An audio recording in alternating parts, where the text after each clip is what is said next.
than this, if you want to come over, you're welcome. We're a friendly group over here. Don't be afraid of our friends who are carrying arms here. I know the media is telling you that there's somebody to be afraid of, but they're actually here to keep the peace and make sure everything goes down smooth. And we're just here to talk a little bit. I want to thank everybody who came out because I know this was a difficult weekend, a difficult week. It was very cold. My trip up here, we stayed in a hotel that had no power last night. I know a lot of people were much worse off, didn't have power all week or water. So it's been very frustrating. I know a lot of people weren't able to make it because of the weather. Ted Cruz, unfortunately, couldn't make it. He's thinking right now. But thank you guys so much for coming out. So the reason that we're here is insulin and healthcare in general. And the healthcare system, a lot of people know, is really, really broken. We've got a healthcare system that makes it absolutely unaffordable for some people to have access to basic needs. And the one thing that I'm bringing out here is a giant red flag of an example, which is insulin for diabetics. So diabetes, for those of you who don't know, your body normally naturally produces insulin. And when you get this disease, which 34 million Americans have, you're not able to produce insulin the way you normally would. And so what a lot of these diabetics do is they have to get this insulin and inject it in themselves. They have to monitor their blood sugar and they have to inject this insulin to save their lives. Now the problem is this insulin costs about $3 to manufacture a month's supply, and they sell it to us here in America for $100. Now, of course, if you live close enough to the border, you can actually walk right across the border over to Mexico, and you can buy the same insulin for $12, an 88% discount. Now, of course, if you don't live by the border, you have to pay these really high prices. If you're lucky enough to have insurance, well, your insurance isn't just coughing up that money for free. That's built into your premium. That's one of the reasons that the premiums are so high. Now, a lot of people say, oh, but if Mexico has insulin for $12, it must be some cheap knockoff stuff. No, actually, the stuff that they sell the insulin that they sell in Mexico is the exact same stuff that they sell in the United States. In fact, it was manufactured in the United States. It is FDA approved to be sold in the United States. But they export it to a place that cannot afford the $100 price tag that we have here. So I went down to Mexico. And in the United States, you need a permit from the government, and that permit has to be given to you by a doctor. They call it a prescription. It's a government permit to get medication to save your own life. I went down to Mexico. I walked into a pharmacy, and I was a little bit scared because I was worried that what I was doing was illegal. I was going to try to buy some drugs and bring them back to the United States. Sounds scary, right? We've seen all these movies where people try to do that. The feds are after them. All this crazy stuff goes on. 100 years in prison. So I walked into a pharmacy, and man, I was like a teenager with a fake ID trying to buy alcohol. I went up to this pharmacist, and I was trying to speak broken Spanish to him. My Spanish is already not that great, but I was trying to make it worse just so he could be like, okay, this stupid gringo. Let's give him what he's asking for. And of course, that whole plan went south when I realized the pharmacist spoke perfect English, and he was just rolling his eyes at me. But it was funny because there was nothing odd about that to him. Because in Mexico, there's no requirement for government permission to get medication, or most medications, to keep you alive. This is super important. Because in the United States, there are people dying because they don't have access to life-saving medication. Sometimes because they don't have the right prescription, sometimes because they don't have the money to pay the extortion, the extremely high costs that our government imposes. So this stuff, you can go to Mexico, you can get it for $12, you can bring it across the United States. Sounds great. I was only able to bring a little bit with me because if I brought a whole lot of it, that might give me some problems. So some people reached out to me and they said, so what's your solution to this problem? I said, well, if you get rid of the government regulations, you might have somebody in Mexico or another country who has access to this insulin for $12, who might open up an online pharmacy and send it to the United States for $12 plus shipping. Right now, that's illegal. It's not for your safety. The government wants to tell you it's for your safety. It's not for your safety. It is to protect the extortion from Big Pharma so they can charge you $100 for insulin that they're already selling in other countries for $12. Now, some people from the Democrat Party reached out to me and said, well, this is why we want to impose a price cap. They want to manipulate the market. That's no good. You start manipulating the market, then you have to manipulate the market on everything else. You have to come up with special rules. You have to come up with special prices. Companies start folding because they can't afford the regulations and all these other things. The price cap's too high, price cap's too low. The price will fall if you get rid of the government regulations. That's all you need to do. That's as simple as it is. But the Democrats won't push that narrative. Why not? They don't actually want to solve any problems.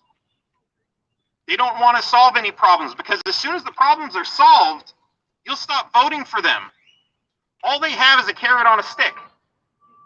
They want you to say, oh, these Democrats, I've been voting for them for 200 years. They're gonna give me free health care at some point. They're gonna pay for my health care and I'm gonna get everything I need.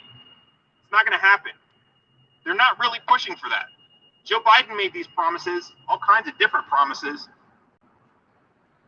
And as soon as he got into office, a full 180 and said, no, we're not going to do that. They're not there to help.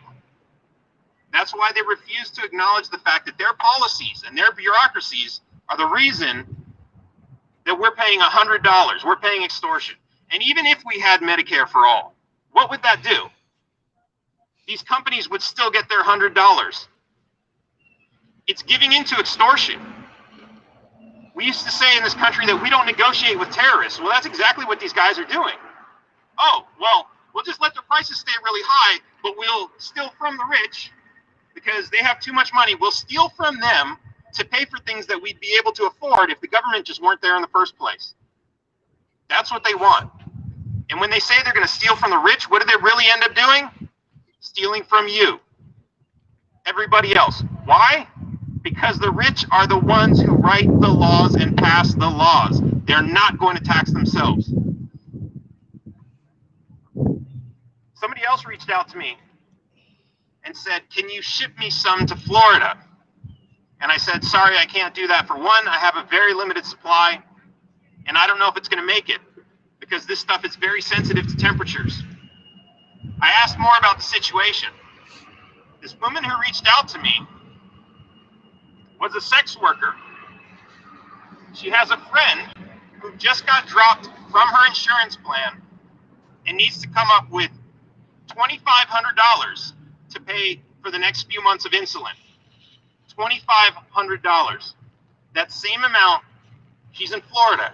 She could fly to Cancun, right across from Florida, say hi to Ted Cruz, pick up $2,500 worth of insulin for less than $100 and fly back. And including the round trip ticket, she'd still be under $400. I offered her this suggestion, but she said, isn't that illegal? I want to talk about brainwashing for a minute because they've been brainwashing us since birth. We have to obey the law. We have to obey the law. Martin Luther King said, if a law is unjust, we not only have a right to ignore the law, we have a duty. This law is unjust. It is telling us that even though we can buy life-saving medication for what we can actually afford, it's illegal. And so many Americans have fallen for this brainwashing that they are afraid to save their own lives. Now, I want to go back to some really important point. I said this woman was a sex worker. Sex work, even though it's illegal in most states, there's always little ways around it. And they do it with different language by saying, oh, we're not actually doing this, we're doing something else. It's still, by the government, considered illegal. This was a person who was happy to engage in this illegal act because she was able to dance around the words and say, oh, well, it's technically not illegal. But she's afraid of breaking an even more minor law to save her friend's life. This is tragic. Isn't this a free country? Supposed to be. Now, one thing I want to talk about is, a lot of you know I'm running for governor of Texas, and we're here at the Texas State Capitol. And a lot of this is federal law. So what can the state do if this is federal law? Ignore it. We can ignore it. We can nullify it. I mean, if we wanted to, we could build our own bridge across the Rio Grande and allow cars to drive right over with it. We could send helicopters and allow state protection against federal agents. We have the power to do that. Now, a lot of people don't like that idea. But do you like the idea that people are going to die because they don't have access to health care? Something else. These states need to grow a backbone and start pushing back against the feds.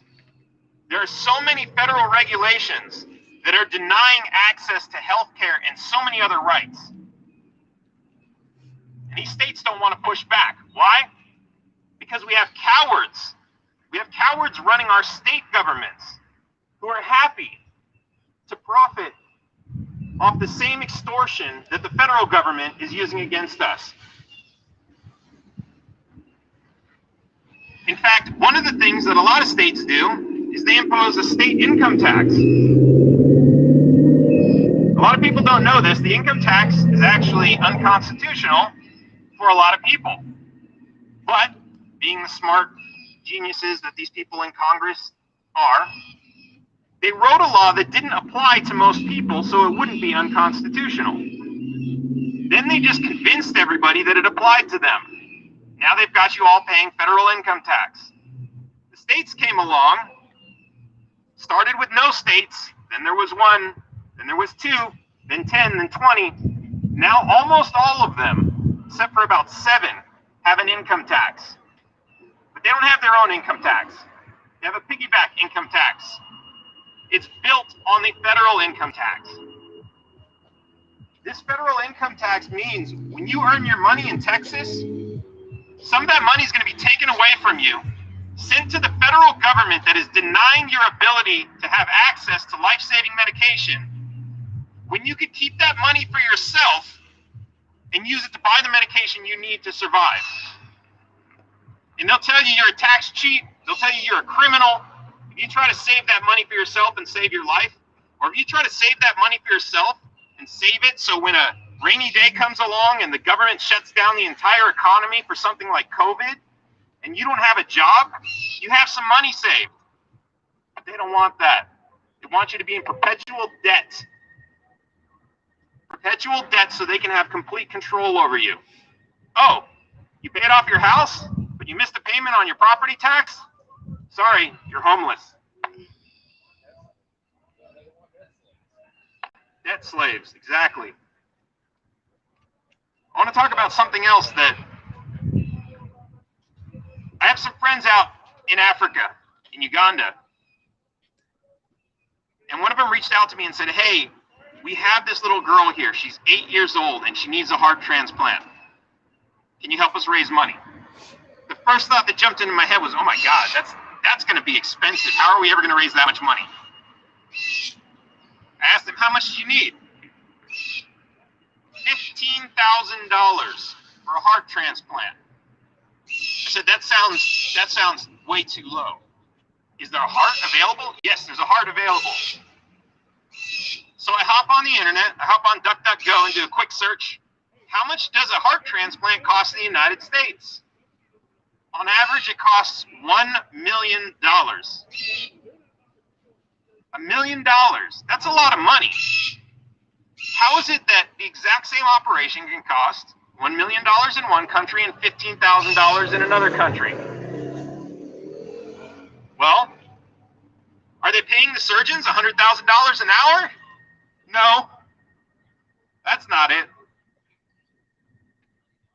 Well, okay, let's go back to this question about, okay, but we're talking about Uganda. They can't really have great healthcare out there. This really can't be a surgeon with a lot of skill.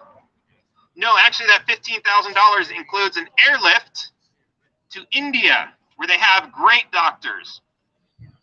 $15,000 to transport somebody from Uganda with a heart condition to get them heart surgery and a new heart. It's incredible. So why is the United States so much more expensive? Government and their regulations. We actually have doctors here from other countries who are unable to practice medicine because the government says they can't. Here in Texas, we had a lot of water pipes burst over this cold storm over the last week. So we need a lot of plumbers. There's a lot of people out there who can fix these pipes, but the government says only if you have a license. It's the same thing as healthcare. So what did the government do? They said, oh, well, it's a state of emergency. We're going to allow people who have licenses from other states and people who have expired licenses in Texas, we'll allow them to fix some of these leaky pipes. Anybody else still out of the question? If you know how to fix your pipes and you want to fix your neighbor's pipes, that's illegal. You can go to jail for that. And it's the same with doctors. There are doctors who are absolutely qualified. They're fully trained. They might have been trained in other countries. They might have been trained here in the United States. We have medical boards who say, we're sorry, we have too many doctors. You're not allowed to practice. Can you believe that? Does that even make sense in America that a doctor who is fully trained and qualified to give basic care is unable to because of some bureaucrats? And this is how they inflate the price.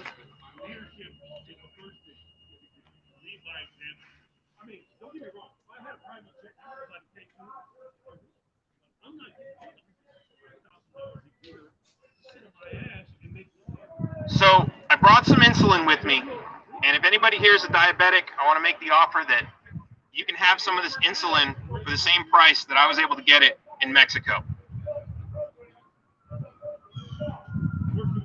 And whatever I have left, actually some of my friends here from the, what should I say? The boys with the guns. They actually brought some food and water for the homeless. So we're gonna head out and we're gonna distribute that after this. And when we do that, if we run into any diabetics who are homeless and are in need, we will give them access for free. We're not gonna charge them to any leftovers that we have here. But of course, I'm not one of these politicians who likes to walk around and just give everybody an earful. I want to hear what you have to say. So if you have any questions, I want to answer them for everybody to hear. Does anybody have any questions? Any ideas we can spread this type of operation and network with people so we can see more of this type of stuff? Absolutely. So the question is, how can we get this information out to more people? If you want to head over to my website, danforfreedom.com, there's a form there where you can sign up and give me your information so we can stay in contact, or I can take your information right here. And we are working on building a massive network to get this information out, because here's something very interesting. Channel 7 News of Austin is 2 blocks over that way.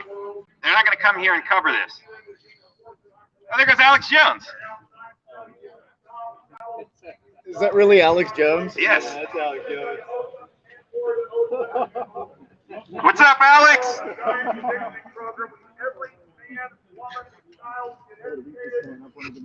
So Channel 7 News is not going to come here and cover this. Why? Because all these media stations, if you watch TV long enough, you will see hundreds and hundreds of ads for pharmaceuticals. This is a multi-billion-dollar industry, and if they have to cut their prices on insulin from $100 to $12, they're going to lose tens of billions of dollars every year. That's a lot of money. And if the media covers this, all they have to do is say, hey, you know what? You guys are on our side. We're pulling all of our advertising and putting it on a different channel. This is our free media. This is how it works. work. So what is real is the wonderful law lockdown, and what is real is the collapse of the economy, and what is real is the real violent weapons the state government are preparing to release. Does he just do this every day? Is this a normal? Hey, Austonians, is this normal? Yeah. This is normal? Yeah, he gets into fights with chicken restaurants too. They're giving parking tickets? No, chicken restaurants. Like all the local chicken restaurants. Oh, wow. I'm yelling about martial law. All right, anybody else have any questions? Now's the time, boys.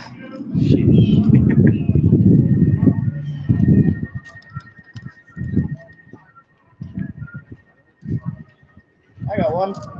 If you do get elected as governor, what's your what's your feeling over I guess federal gun laws? Like, how do you feel about federal gun laws overall? The question is, how do I feel about federal gun laws, and what would I do if I'm elected as governor? Well, we don't work for the feds, so we're not going to enforce them. And in fact, we're going to protect people who want to exercise their constitutional rights. You know, it's funny. We were walking onto the grounds over here. We were going to do this on the inside of the fence. I thought they were going to say something about the guns. My friend over here is holding a taxation is theft flag, and they objected to the flag. You're not allowed to bring the flag onto the Capitol grounds. I said, really? And he said, yeah, it's the pole. Oh, so it's the pole that offends you. He said, yeah, you can't bring anything more than 12 inches. That was awfully suggestive. I said, can we shorten the pole so that it's the length of the flag? Nope. Because these laws make absolute sense. It's nuts. You sure that's a law and he just didn't make it up? He probably made it up. Just made it up. Yeah, but hey, I more kind of people want to know what number of law that is. Right. Yeah. But hey, more people can hear us from here. So yes, we will protect people's constitutional Second Amendment rights. We will nullify all of those laws. We will bring constitutional carry to Texas. Woo. And any federal agent caught enforcing a law that is illegal to enforce in Texas will be arrested. Woo! Yeah. Here we go. I know you got one, man. You've been over there thinking for a minute. It's been a long couple days. Hard to think. All right. I got one for you. What is the plan to do about the homeless? The homeless, very good question. So, on my platform for governor, I have this plan called Rent-Free Texas. And one of the things that I want to do, this isn't the socialist, oh yeah, we're going to cancel rent. This is even better. You're not going to get free rent. You're going to own the place you live in. And we need to do this. We need to teach people to be financially responsible, but it's possible. I used to rent. I own a home now. All it takes is a little bit of education. They didn't teach us any of this stuff. Any of the stuff I had to learn to be able to make that change, they didn't teach me any of that in school. They don't want us to learn that, but it's very possible. And of course, there are 4 things in the way that the government does to prevent us from owning homes. Now, I know you asked about the homeless. I'll get to that in a second. But these 4 things affect both renters and the homeless. Property tax is number 1. You own your home and you paid for it outright. You miss a couple payments to the government, you're homeless. If you have a job and you're earning money and you want to save some of it, you can't, because the government is taking their cut. Income tax. And in Texas, we had a proposed bill to make a constitutional amendment forbidding an income tax in Texas. And I know it's a little bit more dangerous right now because we've got a lot of Californians coming out here who think they want to turn the state blue. Yeah. We need to make sure there's a constitutional amendment so that can't happen. We need to fortify Texas against these types of restrictions. And you look at the homelessness in California, it is off the charts. And it's because of all of the taxes and oppression that their government puts down on their people. The FHA, this is another federal law that we have to push back against, but the FHA, a lot of people think the FHA is great. It makes it so easy for me to buy a new house. That's not what the FHA does. The FHA makes it very easy for you to pick up 30 years worth of debt. That's all they do. Before the FHA was around, the cost to buy a house would take 2 or 3 years' salary. 2 or 3 years of your salary and you would own your house. Now it's closer to 8. This is because of the FHA. And all this is a banking scheme where they back loans that the banks wouldn't even back. How we need the Fed to come in and run the Texas power when it was the Fed and the globalists and Agenda 21. I have to agree with him on that. Yeah, well, I'm starting to really like these. Yeah, when he put speaking in sound bites that have been filtered, sometimes But here we have the smoking I'm going to let him drive by. The smoking gun that the Fed wouldn't let Texas turn the power on. Incredible information, ladies and gentlemen. One of the biggest swindles is energy. And Texas had better government before this and protected it somewhat from it. But that's not happened now because we're under Agenda 21 and under Agenda 2030. And we have the Department of Energy document order number 202-21-1 with the state of Texas begging the federal government ahead of the storm to let them increase output.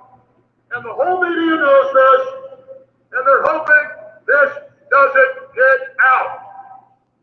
The power outages, the virus hoax, the lockdowns, all of it is about breaking America's will.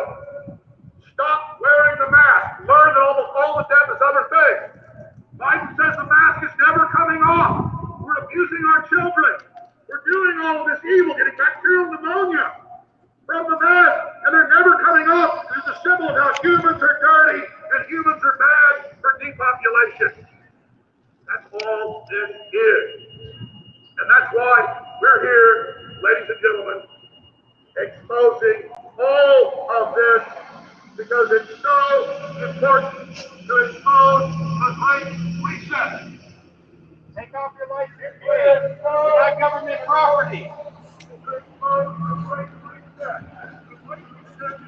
Oh, what a character. Oh, that really bugs me. What's funny is the first time I saw Alex Jones was when I was just waking up.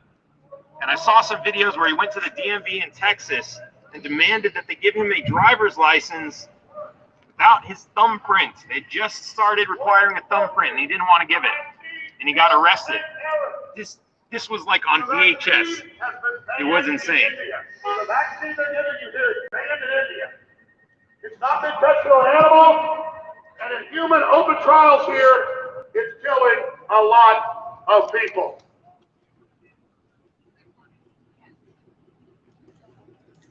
Ladies and gentlemen, everything is the Great Reset.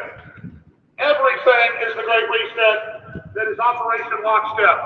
If you love your family, if you love your freedom, look into Operation Lockstep now. Look into Bill Gates' plan and look into the globalist operation. It is absolutely critical that everyone understand that. Operation Lockstep. He's doing his best. You gotta admire him. As much crazy as he puts on it, a lot of the stuff that he says is absolutely true. Absolutely true. You were talking about Yes. Where was I? So a lot of these laws are forcing people into debt, and of course, when you're in debt, it makes it very difficult to keep a roof over your head. I mean, if you get evicted because you can't make your rent, that makes it hard to find a place that's going to rent to you. Why would they rent to you? You didn't make your payments last time. You're a bad person now. You can't even rent if you have a job. The war on drugs has given people felony records, preventing them from having jobs. victimless crimes. Victimless crimes. I don't even like to call them victimless crimes because they're not crimes. They're just victimless. Anything that's victimless should not be a crime or is not a crime. But there are so many things, and one of the things that I want to do, because I want to end the drug war, is I want to make sure that anybody who is in jail in Texas is released, and I want full expungement for all non-violent drug-related crimes. In fact, all non-violent crimes. I've met so many great people. I've had felons work on my campaigns over the years. They are amazing people. They are dedicated. They are hardworking. And they can't get jobs because they have a felony record. And I know a lot of them were falsely accused. In fact, we look at what the Innocence Project is doing, and they've been working to get hundreds of people out of prison who have been convicted falsely of all kinds of horrible crimes. But they get the wrong person because these prosecutors don't care. They just want a win. They want to win. They do plea bargains. They get somebody who knows they can't hire an attorney. They don't care if they even have the right guy. They just say, you know what, you can't afford an attorney. If we take this to trial, you're going to prison for a very long time. You might as well just confess. And innocent people confess because they want to see their family in 10 years instead of 20. The way the government works is criminal. We need to stop all of this. And I might not have all of the answers right now, but I know a lot of these answers are the big ones that will get us in the right direction. And once we get there, we can reevaluate and see what else is needed to be done. But these are absolutely some of the first steps we need to take. Good? Oh, yeah. Yeah, that answers me. All right. I'd like to thank you for pointing out the war on drugs part too. I've been charged with a victimless crime before, and it damn near cost me my whole life. Something else about the war on drugs too is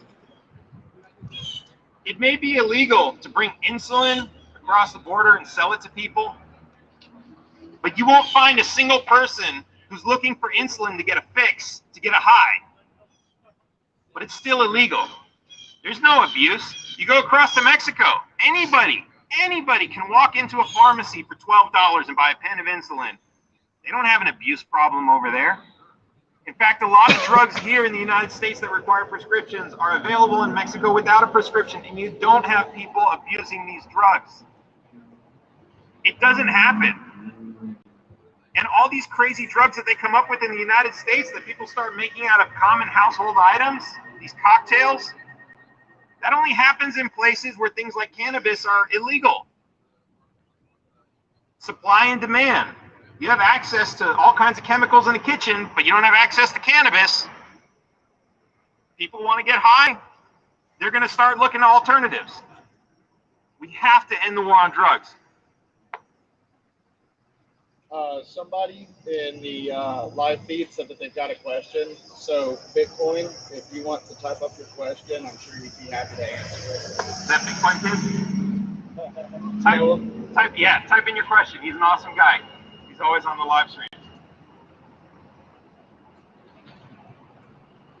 In just a minute here, guys, if you need insulin, or if you're interested in helping out my campaign, I've got hats and t-shirts and all flags and all kinds of other cool stuff. I got that question. With a lot of these prescription drugs that people rely on that aren't really able to be used recreationally at all, like insulin, for instance, if you did have the means to reproduce them, if you were some millionaire and you wanted to go set up your laboratory and do the same exact recipes that these other pharmaceutical companies using, intellectual property laws stop people from reproducing these products. So do you think that intellectual property laws should be really applying to these pharmaceuticals and drugs the same way they were applied to, say, a fiction story or something like that? Yeah. Okay, so this is a great question about drug manufacturing and intellectual property laws. And I want to point something else out first. So we have basic laws of supply and demand. If more people are making something, there's more competition, there's more incentive for people to come up with something better, and there's always lower prices. Because if I were able to produce insulin right now, which by the way, I'm already doing, this is what everybody's body does naturally. So I don't know if the government wants to come and arrest me for manufacturing insulin.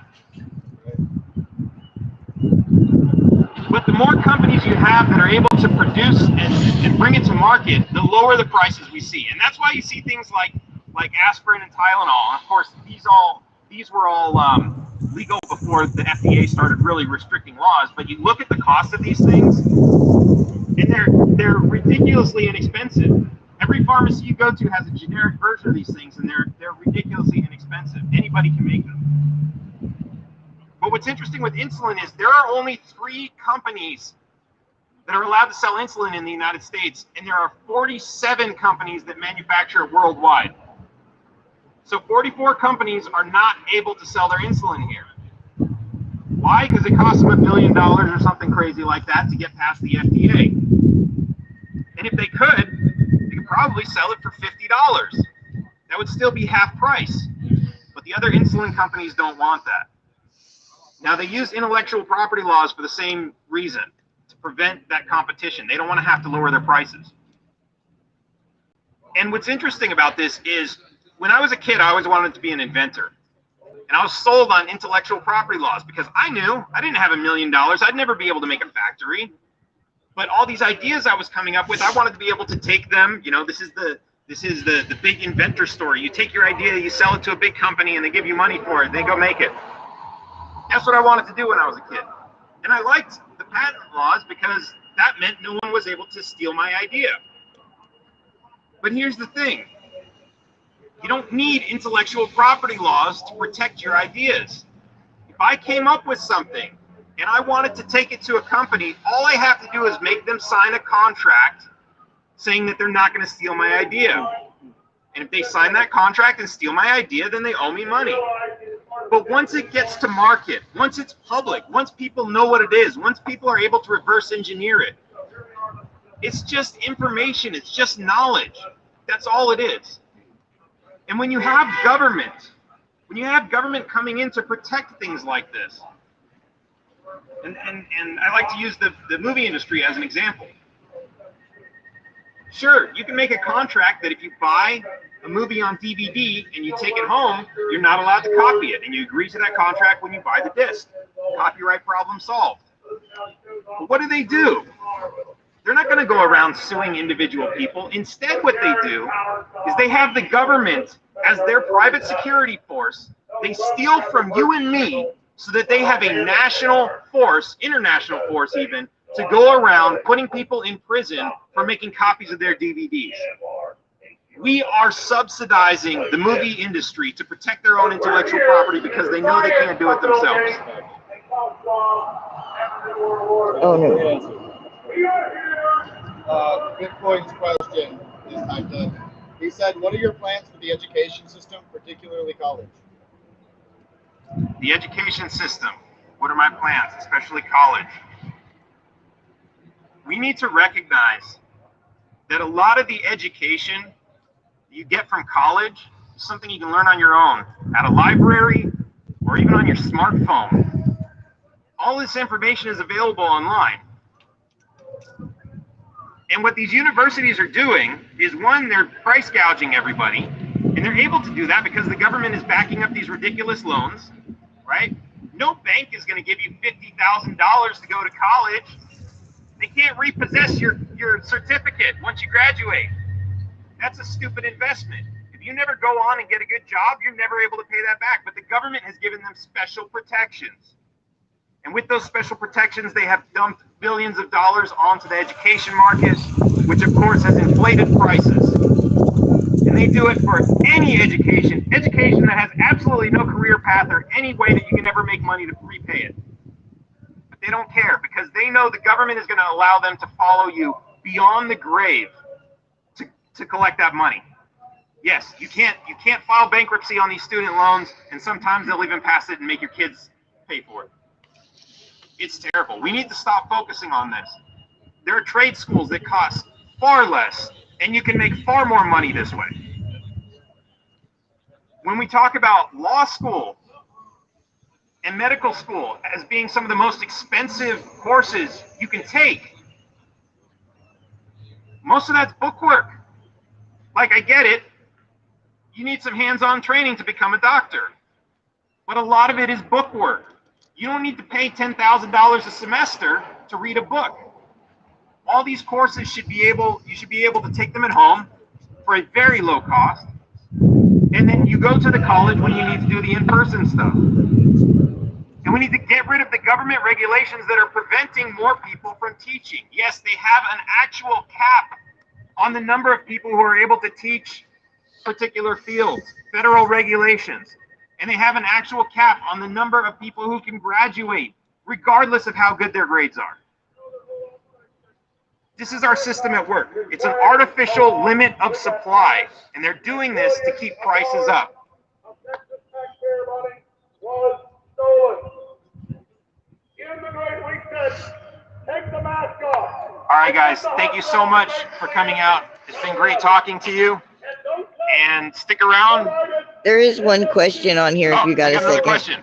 Yeah, it's let me, I don't want to get the picture messed up, so I'll just show it so I can read it there. All right. What do you see we can do as far as the price is that gouging of utilities after disasters happen in our community, like New Orleans after a hurricane or Texas now this week? That's exactly what my good friend Alex is talking about over here. We know from the Department of Energy documents that we have massive amounts of power and aren't allowed to turn these plants off without getting federal fines. And so that's why Screw the feds! They used to be the biggest power producer in the country, didn't have enough power, but because of these regulations. The Department of Energy order number 202-21-1 has all of it in it. And we have direct links to it at Infowars.com and Newswars.com. So wherever you do, go read about this order with the governor 3-4 days before, begging the Department of Energy to let Texas please turn up our power plants. And they made us wait till the grid went down to do it so they could have their cake and eat it too. They let it totally go down, they would have got the money. So instead they waited till it started to go down and said, okay, now you can. Since when does the out-of-control leftist federal government run the power system of Texas or anywhere else in this country? Learn about Agenda 2030, learn about the Great Reset, learn about the New World Order, and speak out and warn others. The Great Reset for world. That was perfect timing. He answered the question for me. He's absolutely right. A lot of people think, because of what the media has been saying, they think that the energy system in Texas is unregulated. Yeah, and you think it's a fucking joke. It's not a game, dude.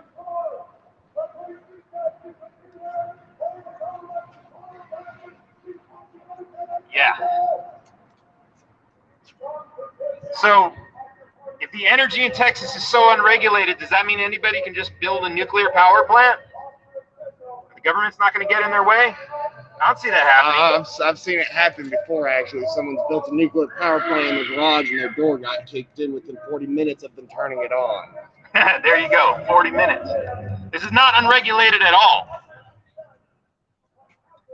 This is what the people who want more regulation want you to believe. They want you to believe that there weren't enough regulations and that's why the power went out. No, there are plenty of regulations. There are regulations preventing more investors from entering a market that has lots and lots of money to be made. They prevent them from entering this market and building new power plants. And then once they're built, they prevent them from producing too much power. This is highly regulated. It's a protected cartel, an energy cartel. And we need to get rid of this. We need to have more solutions to create more power in Texas. And we don't need to do anything to make it happen, except for getting government out of the way. Elon Musk just moved to Texas.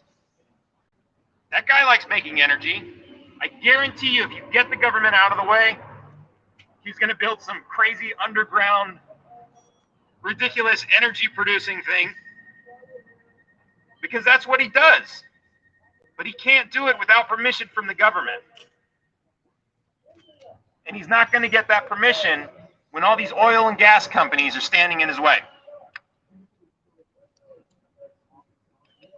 All right, thank you guys for coming out. If you need insulin, if you're diabetic, if you need insulin, I have insulin here. This is part of my free healthcare plan. Free is not free as in zero cost of acquisition. It is not stealing from somebody to pay for this for you. This is free as in freedom. If somebody knows and understands medicine and you want to talk to them about your own healthcare, you have a right to talk to that person. The government does not have the right to get in your way and tell you that because this person didn't pay the extortion to the state, they're not allowed to talk to you about medicine. That's why we're here today. So thank you guys so much for coming.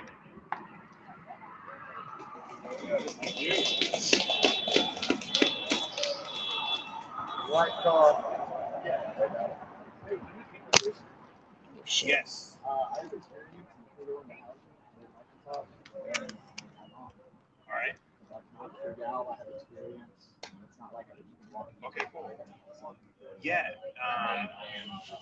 Like as far as on the American political scale, I'm libertarian, but Yeah, that's my old card. But you go to that site,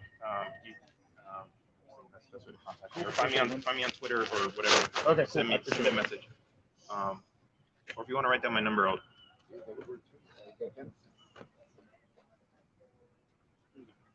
Here, He was about to save the day.